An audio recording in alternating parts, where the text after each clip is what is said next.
Hello and welcome to Dear Hank and John. It's a comedy podcast about death where myself and my friend Tyler Oakley this week give you dubious advice, answer your questions, and bring you all the week's news from both Mars and AFC Wimbledon. Hank is away on leave, so I am joined by Tyler Oakley. How are you, Tyler? I'm good. Thank you so much for having me. Thank God Hank is gone. I know. Finally, I get to live my dream of Dear John and Tyler. You are, of course... You know what? I think the people have been waiting for it. Everyone's eager to hear it. No, I'm so happy to be here. Thank you. Talk about your own podcast a little bit. Do a little self-promo. That's kind of your specialty. Sure. So my best friend Corey Cool and I have a podcast together. We've been doing it for 2 years now. It's called Psychobabble. It's stories we've never told, pop culture commentary, advice, and everything in between. It's literally whatever we want to talk about every single Tuesday. And yeah, it's a lot of fun. I really love your podcast, and I have to say, I love your best friend Corey. He's an amazing, amazing person. He's okay. I haven't killed him yet. We just got matching tattoos together, so I guess we're bonded for life. So. Oh my gosh, really? What are the tattoos? It's a outline of two hands doing like a pinky promise. Aw, that's super cool. See, you think it's tender, but at the end of the day, it's really just us, usually what we do, drunk at a bar. We're promising each other that we'll get Taco Bell afterward. The really great... Almost tender, but not. The really great matching tattoo is when you get the word taco tattooed on yourself and he gets the word bell tattooed on himself. So you're never complete until you're together. I mean, a taco is pretty complete without the bell. A bell without the taco is just kind of sad. That's actually a really good point. Yeah, no, that's a terrible bit. Tyler, I'm going to answer. Do you have tattoos? Wait, I need to know. Do you have tattoos, John? I do not have any tattoos. I have thought about getting a tattoo many times, but I think that ship might have sailed. I'm 39. You know, it's never too late. I love an old person with a sleeve. And by old person, I mean you. I was about to point out that I'm not an old person, but I suppose that I am. Aren't you like in your mid to late 20s at this point? I'm just 18. No, we had a conversation recently. Sorry, I know you want to do like advice and things and questions. But we just have a conversation about how we're both old on YouTube now. So I think we're qualified to give advice and answer questions. Yeah, I agree. We're YouTube old. You're not old really by any definition except by YouTube definitions of age. I am old by most definitions. All right, Tyler, I'm going to get to a question because I think this is a very important first question. Okay. Are you ready? Yes, I've never been more ready. This question comes from Hannah, who writes, Dear Hank and John, I was catching up with a friend in a cafe the other day when she offered me some of her trail mix. She put it on the table in the middle, and then we went back to talking. My question is this. How much of another person's food/snack am I allowed to consume before it is deemed inappropriate? Can I keep reaching back for more? Should I only eat the first bite that I grab? Why do I act sneakily when I try to eat the snack that they have generously offered me to eat? Oh my God. Have you ever been in that situation? I've been in that situation a lot where someone will say like, you want some Doritos? And I'll be like, yeah. And then I'll just take the bag of Doritos and I'll eat all of it. And then they'll look at me weird. But like, why did you say, do you want some Doritos? Here's the thing. I think you have to read their social cues. If they're chowing down and they offer you some, I think you can match their pace, but not exceed it. Also, if it's trail mix, you can't just take the best thing and hog you the can't best just take thing. the M&Ms. Right. You can't just take the M&Ms. You can't just take the brown chips in the Chex Mix. You know what I mean? Like, you have to kind of be fair. No, I totally agree. That's a great point. Like, of course, everybody has a bag of trail mix, and then you end up and it's just like a bunch of raisins and almonds in the bottom of it at the end of the day. So you got to eat all the trail mix, and you have to follow apparently something that Tyler calls social cues. I have no idea what those are. Well, you know what? We'll dine together sometime soon, and I'll teach you etiquette. You'll just like walk me through all of it? Right, and I'll swat your hand if you grab something you're not supposed to. I deeply appreciate Which is that. my life motto. That's what I do in life. Oh, Tyler, can I ask you a question that comes from me? You can ask me anything. How are you enjoying this election season? It's actually, it feels like it's eating away at my soul, truly. Yeah, this is a question we've gotten from a lot of listeners, including listeners who don't live in the United States, who are like, why are you doing this to us? Which, fair question. It's eating away at my soul a little bit as well. I feel like I am very invested in it, and I can't imagine. I think there are certain levels of identity which it probably has hurt more to witness it all. I can't imagine identifying as a woman and seeing everything that's happening. I can't imagine being a person of color and seeing everything that's happening or being ignored.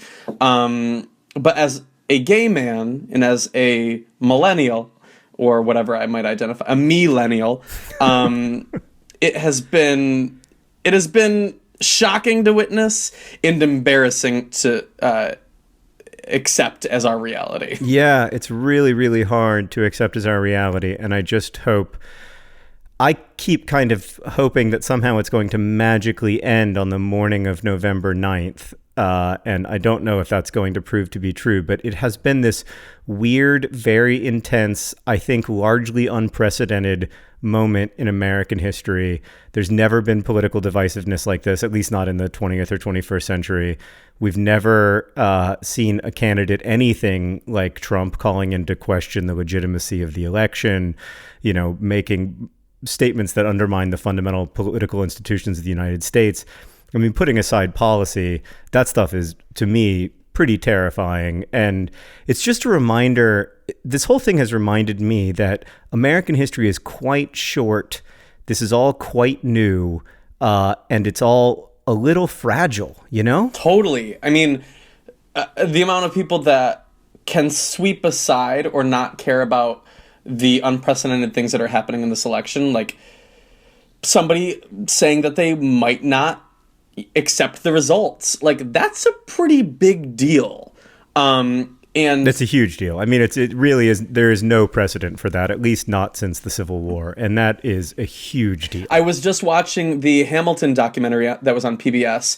And have you seen Hamilton? I have not seen Hamilton. It's a very sad story. I was supposed to see Hamilton in New York City. We had tickets. We were in the airport on our way there. And I have this weird disease called eosinophilic esophagitis. This is part of my being old. And sometimes food gets stuck in my esophagus. And steak got stuck in my esophagus while we were in the airport on our way to see Hamilton. And I had to go to the hospital and get an emergency endoscopy.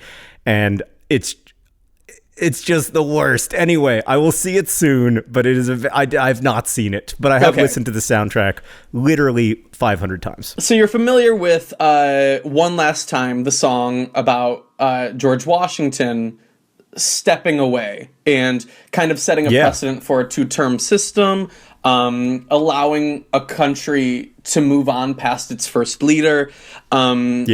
And in the documentary on PBS, it kind of explores a peaceful transition and how that has become so crucial for a country. And for half of America to seemingly not care about a peaceful transition is scary. I hope it's not half. I mean, I do hold out some hope that it's not half and that there's a... Yeah, but it is. I also don't want to undersell how bad it is. I also want to be aware of the fact that it's much worse for, like you said earlier, it's much worse for people who aren't me. And like I benefit from a lot of privilege in this conversation about the election in general. And I'm trying to be conscious of that. But I hope that it's not half. We'll see. But yeah, we will see. I would love it to be just a statement. So many people show up to vote that it is a statement to the world that this is not who we are. Like It's one thing for polls to say, what they're predicting, but people have to show up and show the world that's not who we are. That's a great point. So everybody, if you can vote, do. And if you don't know if you can vote, go to youtube.com/howtovote in every state. Hank's amazing project that will tell you how to vote in every state in the union and Washington, D.C. and if you are a citizen living abroad as well. I loved his series. Yeah, I thought it was really helpful, and plus it was interesting to see the differences between different places and how to vote absentee and all these things. I thought it was really crucial and necessary. So thanks, Hank. Thank you, Hank. You're a good person, a good brother, and a good citizen. I bet there's a lot of people that are underage and can't vote. There's still ways to get involved. Use your voice on social media and remind people the day before. Text everyone you know, like, hey, just a reminder, tomorrow you vote. I can't. I wish I could. Please exercise your right because I can't. Or if you want to give somebody a ride to their polling station, sometimes that's the difference between if they vote or not. So you can be that difference. Absolutely. Tyler, I want to get to even more serious questions, if you don't mind. This one comes from Stacy, who writes, Dear Hank and John, I was appalled to learn last week that my husband of over 11 years believes that quesadillas and tacos are sandwiches. Clearly, they are not. Please help settle this debate so our house can once again be peaceful and we can decide how to properly raise our children. Longtime fan of the pod, Stacy. Well, that is traumatizing. Yeah, it's upsetting. I mean, you never want to discover something like that 11 years into a marriage. That's the kind of thing that you really... Stacey, I don't want to criticize you in this situation, but it seems to me that you guys should have had that talk before you got married. I mean, I have to maybe give him some credit because... Nope. Content within carbs is a sandwich. No, content within carbs is not a sandwich. I think the whole definition of a Mexican sandwich is... There is a word for a Mexican sandwich. It is called a torta. It exists. It is a thing in the world. I don't know. Well, I think a hot dog is a sandwich. Very marginal. I think this might be our first disagreement. I think I'm on his side. I think it's important to accept all shapes and forms of sandwiches, and some of them are... You know what? No. A panini is a sandwich, and a panini is bread but thinner. And so if we take it one step further and go even thinner, would that not be a quesadilla? Well, if you take it one step further and then you're just grilling cheese, that is also not a sandwich. Like, you've got to draw the line for sandwich at some point. I don't know if I will ever draw that line.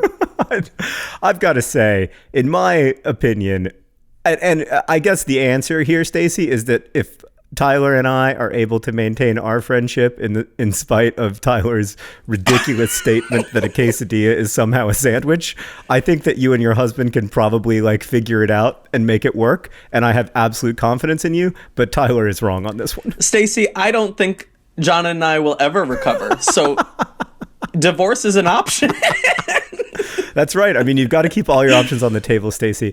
That'd be a great thing to tell the kids, too. So why'd you guys break up, Mom and Dad? Oh, your dad believes that sandwiches and tacos are the same thing. All I'm saying is the straw that breaks the camel's back, that single straw is not heavy. That is not a straw. I'm sorry, if that is a straw in your relationship, you care way too much about sandwiches. Listen. You guys hash it out and you get back to us. Yeah, let us know if you're able to move on from this. All right, let's move on to another question. Dear Hank and John, I know John has had experience with depression after being broken up with. I was wondering, as someone with a boyfriend who I think is at risk of having the same issue, what is the best way to break up with someone to help them avoid that scenario? Oof. My God. How do you break up with someone so that they're not impacted by it? Yeah, you're not going to be able to break up with someone so that they're not impacted by it. But I also, as someone who's been on the other side of that coin a couple times, looking back, I realized that it was not that person's responsibility and it was not that person's fault. So, what happens to your boyfriend after you break up is not your fault. Obviously, that would be my take anyway. Don't be cruel. But keep firm boundaries, and if you need to end the relationship, you need to end the relationship, I think open communication throughout the relationship helps a peaceful transition. I think if you bring up something that you've never brought up before while you're breaking up with someone, that's not the easiest way to break the news. So right. If you haven't tried to work through it, not saying that you have to try to work through it, but if it's something out of the blue, I think that's detrimental to their process of moving on.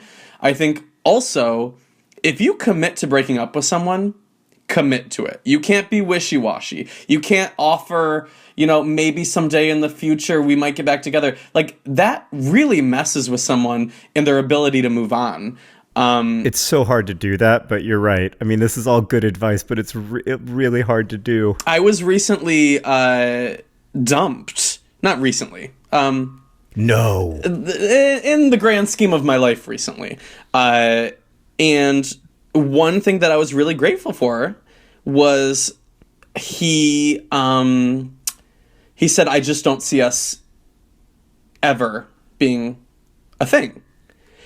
And like that stung in the minute, but how great that I had no question of maybe someday, right. You know what I mean? Like to just have a closure to it, even though that was like probably difficult for him to say, because like that's not a nice feeling to give to somebody, but like down the line that was helpful for me to be able to be like, okay, it's time for me to like accept it and move on.org. Right. Yeah, no, I totally agree. Like having those boundaries during a breakup is really hard, but I think it's really important. And in my experience anyway, I haven't been able to move on until I've accepted that. I've accepted that the relationship is over, and also, accepted that I'm going to have a good and fulfilling life that isn't going to involve having a romantic relationship with this person. Right. I agree. It's hard though. I mean, there's no easy way to break up, but I think you make a great point that if in the context of the relationship, the lines of communication are open, the breakup's going to go a lot smoother. And it shouldn't seem so out of the blue. I mean, if a breakup is out of the blue, then you're right.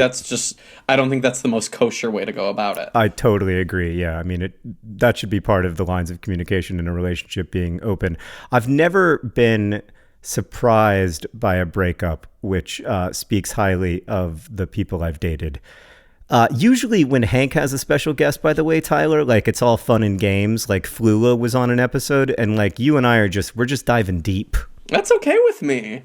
I'm a man of versatility. Calm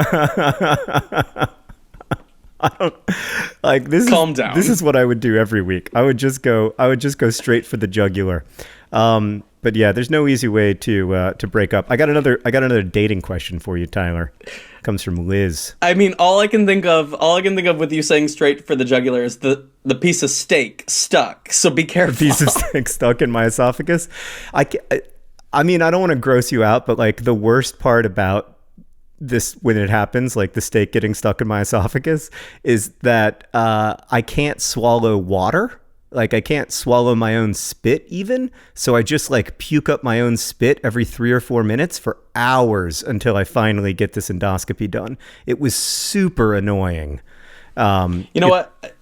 For some people that's a turn on, I'm sure. So one man's trash. I mean, another man's treasure. I would do great with a very specific subset of the population. God bless. When my esophagitis is acting up. I have to say, I haven't had any problems since then. All right, let's answer this question from Liz, who writes, Dear John and Hank, I recently decided to try online dating. Maybe this will get me an opportunity to tell my awesome online dating stories from way back in the old person days. More specifically, OK Cupid.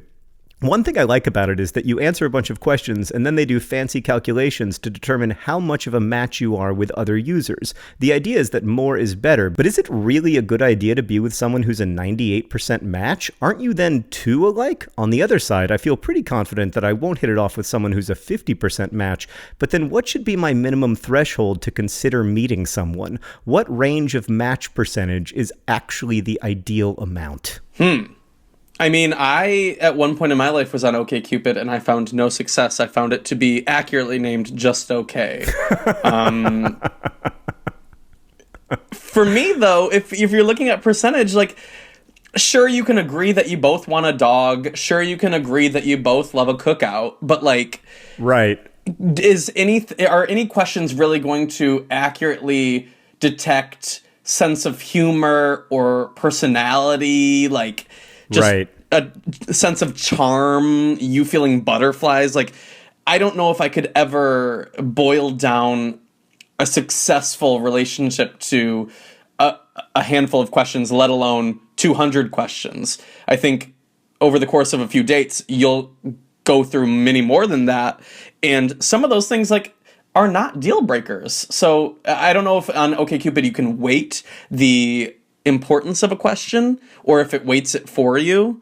So I don't even know if I believe in the system to begin with. So I don't know if I can reckon a percentage that's accurate or worthwhile to pursue. Yeah, I'm inclined to agree. My feeling about OK Cupid is when I look at my relationship with my wife, I suspect that we would not have been a match in a lot of ways that OK Cupid considers important. But the things that are really important to Sarah and me are, some of the things you talked about, like charm, sense of humor, the fact that we have shared values, which is incredibly important and really difficult for algorithms to understand. Like if algorithms were better at understanding human values, then the whole internet would work a lot better than it does. And I think that stuff has to kind of come out in conversation. Like no matter how many interests you share, that's a relatively small part of a relationship in my experience. So Liz, we're going to say that a 0% match is fine. Like, don't worry about it too much. I was really, really terrible at internet dating, Tyler, back in the 2002, 2003 era when I was on internet dating. It was different then. Like the vibe of it was different. There was no Grindr or anything. But I did meet people from the internet and went on dates with them, almost always to the same German restaurant, which looking back maybe wasn't the best call. And I did have a couple of like semi-serious relationships emerge out of those experiences, but oh man, it was hard. My experience with internet or app dating, I have found, and maybe this is me personally, I just find that if I meet somebody organically, I feel like we get into a better rhythm from the start.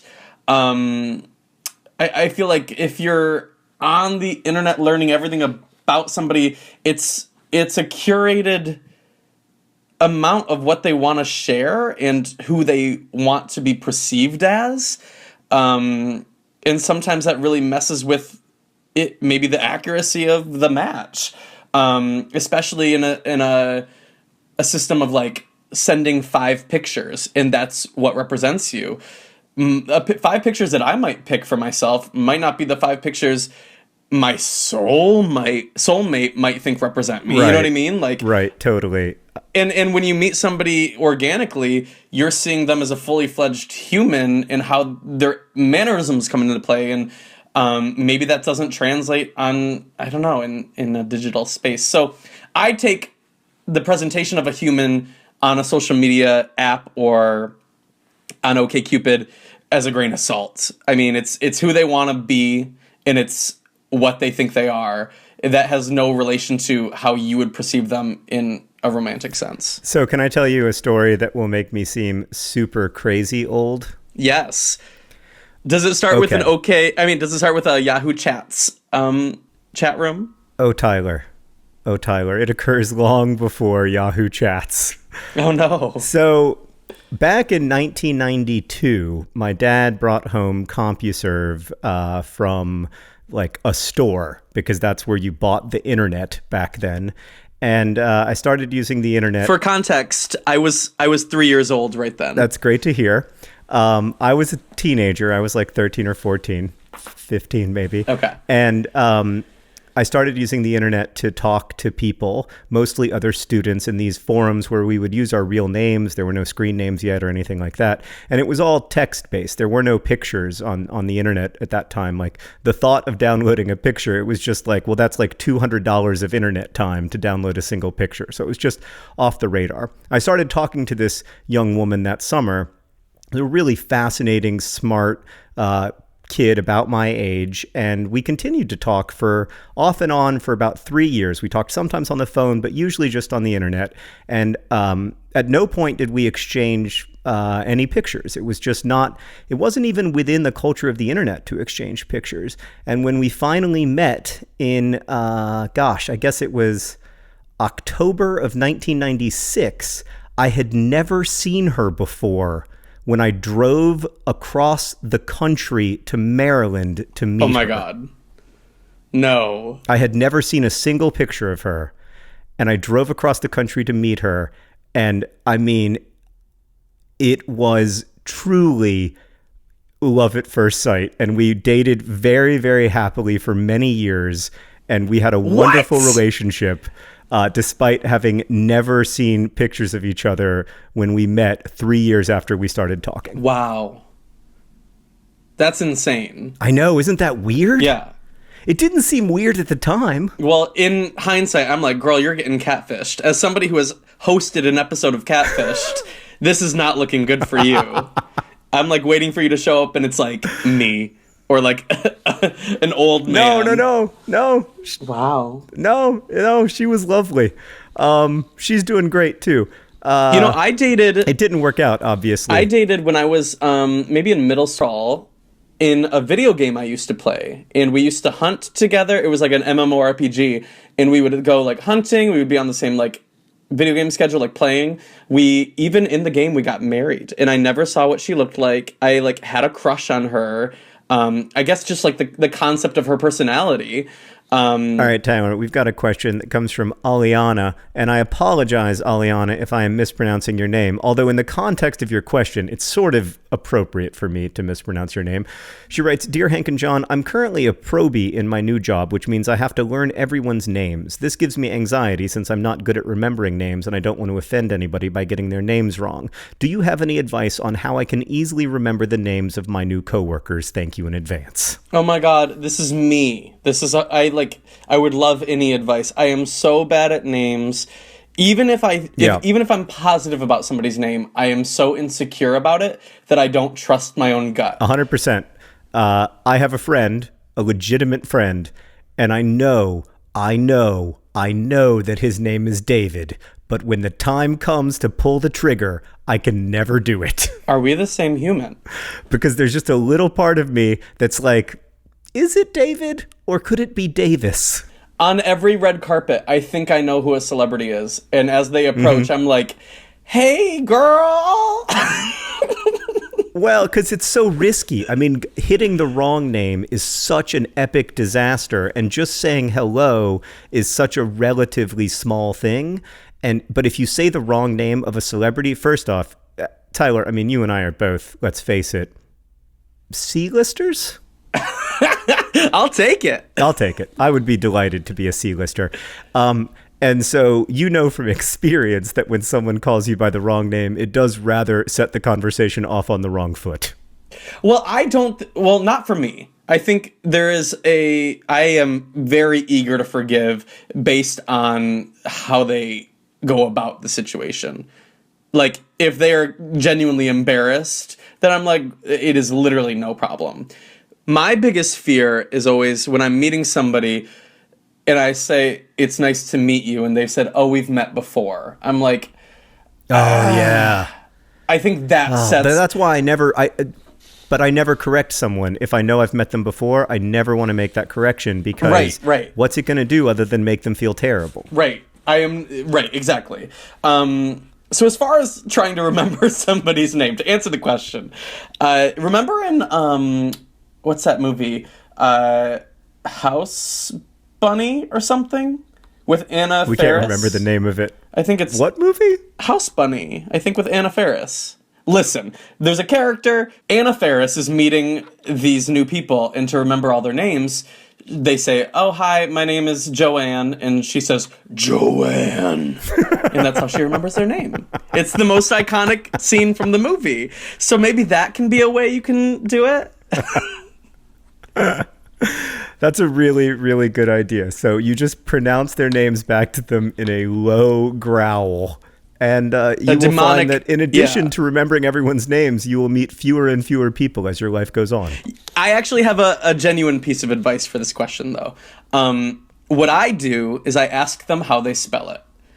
And that's how I remember. So I'm like, okay, Sarah with an H or without an H? And then I'll always remember it's Sarah with no H. And when I see them again, I'm like, Sarah with no H. Oh, I'm just so terrible at remembering people's names. I feel awful about it. Like, even people I really like or I know well, I'm just terrible at it. You know what? Also, I think I wish I were better at? Yeah.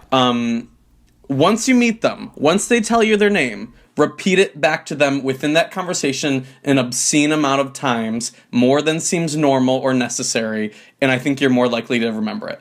I do think you're more likely to remember it, but I also think if you do it way more than is necessary, people start to feel weird. They start to be like, boy, I haven't heard my name this many times in a long time. I'd rather make them I'd rather make them feel weird once in that first conversation than be like, hey, girl, and then always be like, who the is that? I knew we weren't going to get through this episode without a bleep, and sure enough, we aren't. Oh, I'm sorry. No, that's fine. All right, Tyler, we've got one more question for you before I get to the all-important news from Mars and AFC Wimbledon. I know that that's your favorite part of the podcast. Well, duh. Okay, Tyler, this question comes from Camille, who writes, Dear John and Hank, does Voldemort use the bathroom? Oh, yes. There you go, Tyler. Though I don't know. I didn't get into the books or the movies. I'm sorry. I know, whatever. Okay, I get it. I get it. Everyone judges. I'll just ask you a different question so that people don't have to judge you for that horror. No, you know what? They should accept me for who I am. Not everyone read Goosebumps. Not everyone read the Bible. And not everyone's going to read your favorite book. And you're going to deal with that. You know what? I love that answer. It's bold. It's expressive. It's very Tyler Oakley. That said, you should really read Harry Potter. It's great. You should really what? Read the Harry Potter or binge? You should also read Tyler Oakley's New York Times bestselling memoir Binge, which I genuinely is really great. Oh Tyler. my God! I mean, I've told you that privately before, but it is it's a really great book, and it's got so many memorable stories in it, and it just tells a very true and moving story. But Harry Potter is also excellent. Okay, well, as somebody who read Harry Potter, do you think Voldemort pees? I mean, I think what I find interesting about the question is that, nobody ever uses the bathroom in any books or movies. It's like this part of life that we have largely excluded from our art, and maybe with good reason. But yeah, I mean, I assume that Voldemort goes to the bathroom. I don't know. I have a full chapter in my book about fecal matters, so maybe that's... You do. You were the artist who was willing to go where J.K. Rowling was not. I mean, I think that's the difference. To ask, though, if he uses the bathroom is to ask if he is, at his core, human. And I think that's a bigger issue that you have to grapple in this dang little book or whatever this Harry Potter is. Yeah, no, that's actually a really good point. Like, ultimately, like, going to the bathroom is mostly about how we assign personhood and how we think of lives. For instance, we never think of stormtroopers going to the bathroom because I don't think we really think of them as people. But so the answer to your question is that we do not know. Tyler. Yeah. Would you like to know what happened on Mars this week? Usually Hank delivers the news from Mars, but it falls to me this week. So can I tell you what happened on Mars? Can I guess what happens? Please do guess what happened on Mars. So, there they are, the Martians. And you know what I like to imagine? Gay aliens, gays in space. I feel like in the grand scheme of things, I just hope that out there, not only do I'm pretty certain that there's aliens and things, but I just want them all to be gay. Is that what's going on Mars? I've definitely read some fiction that imagines that world, and it's been fascinating to read. The news from Mars is as follows. There was a black smudge found on Mars, which is bad news because that black smudge was the Mars Reconnaissance Orbiter that was supposed to land on Mars, but instead appears to have crashed and turned into a gigantic black smudge. Was there anybody on board? Was it just kind of like a little machine thing? Oh, no. There was no one on board. In fact, no one is allowed to go to Mars until the year 2028 or later, because Hank and I made a bet that no humans will get... I bet him that humans will not make it to Mars by 2028. And if I win that bet, the podcast will be renamed Dear John and Hank in the year 2028. So I am putting all of my resources right now toward keeping humans an Earth-only species for at least the next, 12 years. Well, you're going to have to fight me because I'm eager to go to space. I'm like you ready can go to to leave space Earth. All you want. You just no, can't but go like to I want to go Mars. everywhere in space. Do you really? I want to do the amazing space. That's what I want. Oh, no. I would not go to space if you paid me all the money in the world. It just sounds terrifying. Honestly, even if I died in space, what a great last line of my Wikipedia. Like, tell me it's not. You're welcome. It is a good last line. I was hoping... Just he died in space. Right. I was hoping you were going to say what happened in Mars was Joanne, the new Lady Gaga album, streamed from Mars because it just came out. Everyone should buy it. Oh, wow. That was, you squeezed in a Lady Gaga reference knowing that we were near the end of the podcast. It would have been easier had I just gone the route of, did you know Lady Gaga tweeted #Gaga in space 2015 back a couple years ago. And so everyone thought she was going to space. But then all of 2015 passed. And on the last day of 2015, I tweeted her. I said, girl, whatever happened to Gaga in space? Why aren't you going? So she might be the one to make you lose your bet. She's going to hit Mars before 2028. I would not at this point in my life underestimate Lady Gaga. She is a tremendously talented person. Did I ever tell you about the time that we sat on the same bench? Shut up. Tell me more. We did. Okay, so Lady Gaga drove the pace car or was involved in some way in the Indianapolis 500 last year. Of course. And I go to the Indianapolis 500 every year because I am, a good Indiana boy. And so I was sitting on a bench at the pagoda, and I looked over, and there was a beautiful person wearing a fire suit next to me with like long flowing hair. And I was like, that's a very unusual situation to see a really beautiful person wearing a fire suit. But I didn't think much of it. The race was about to start, so I was pretty focused on the race. And then I noticed that this person was wearing unbelievably just fabulous, beautiful, astonishing shoes, like amazing high heels. And I was like, that's super weird. A fire suit, amazing high heels. And then I was like, oh, that's Lady Gaga. Wow. Did it change your life? It was pretty intense. I had to fight the urge to, to have a celebrity encounter. I had to fight the urge to be like, can I have a picture, or to say hi, or to whatever. I had to be cool. So I was cool. And I'm proud of myself for being cool. That's pretty much my takeaway. Wow. So you didn't tell her you loved art pop? I did not tell her that I loved art pop.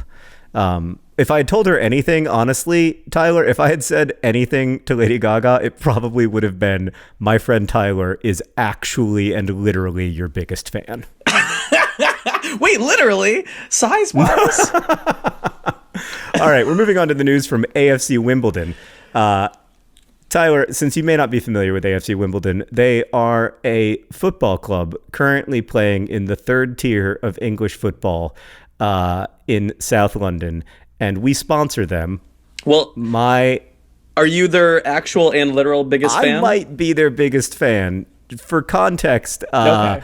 On the back of AFC Wimbledon shorts, it says DFTBA Nerdfighteria, and also the north stand of their stadium is named the John Green Stand. So it sounds like they're your biggest fan. No, I pay for that privilege. Oh, me forcing anyone to be a fan of me. Just by paying. Exactly. I'm just making them love me. Okay. So AFC Wimbledon, this is their first season in League One. They were not expected to do well. And in fact, like most people thought that they would likely be relegated at the end of the season back to League Two, where they've been for the last several seasons. But instead, AFC Wimbledon has gone on this insane winning streak. Last week, they beat Peterborough 1-0, a goal from John Meads, and suddenly they are in sixth place.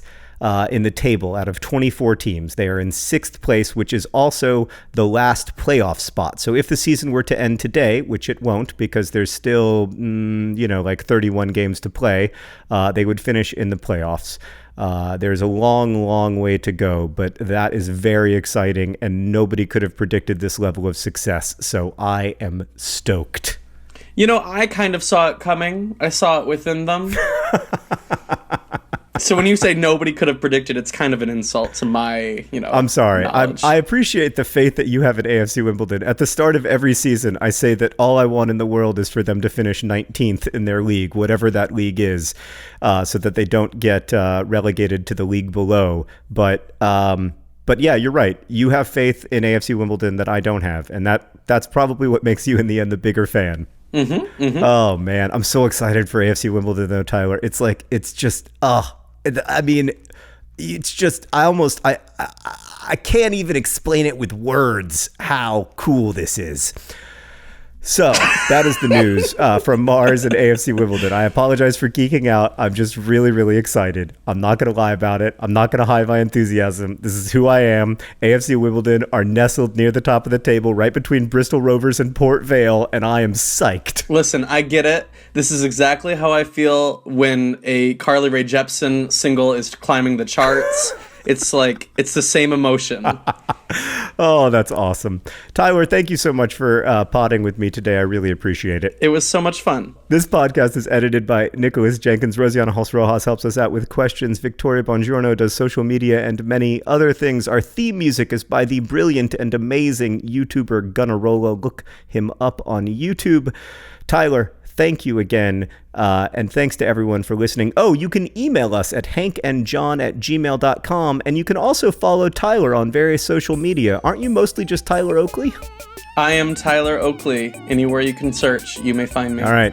I like to follow Tyler on the following social media accounts: YouTube and Twitter, because those are the only two that I use. But I know that he uses others. You know what, John? I will say, you once, years and years and years and years ago, tweeted me, I love following you on Twitter because I feel like more than anyone else, I get a glimpse into your life. And I have always remembered that. I'm like, that is the sweetest tweet anybody's ever sent me. Well, thank you. I do feel that way. And I have to say that it has been an immense joy in my life to watch the relationship that you've had with your audience grow and grow over the years. And I've been a fan of yours since you had, subscriber numbers in the hundreds, and it is just such a pleasure to watch all the awesome stuff that you do, and I feel so grateful that you're in our community.